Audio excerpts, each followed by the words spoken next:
ফিস খরচা হয়ে গেছে বৌদি, পরীক্ষায় বসতে পারবো না। চিন্তা করুন, আমি দেখছি। ঘুরতে যাওয়ার পয়সা জোগাড় হয়ে গেছে, লোকেশনটা মেসেজ কর।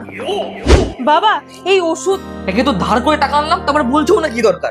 লাগবে না, ওষুধ সব তোর বোর পেছনেই ঢাল। আরে শোনো তো, ফোনটা কোথায় গেল? দাও তো। এবার কি করব? আহা, মা এই নিন আপনার ওষুধ। কি টাকা দিয়ে ওষুধ কিনে নিয়েছে? বৌদি টাকাটা তো আজকে আমার লাগবে। কেন, ঘুরতে যাওয়ার জন্য? মানে টাকাটা ও চেয়েছিল, কলেজের ফিস খরচা হয়ে গেছিল তাই, কিন্তু যাচ্ছিল ঘুরতে। কিন্তু তুমি জানলে কি করে ও ঘুরতে যাচ্ছে? সন্দেহ করে, কারণ ওর টাকার জন্যই মা আমাকে কথা শোনাচ্ছিল, কিন্তু ও কোনো প্রতিবাদ করছিল না। তাই তোমাকে ফোন করার নাম করে ওর ফোনের মেসেজ চেক করতেই সব পরিষ্কার হয়ে যায়।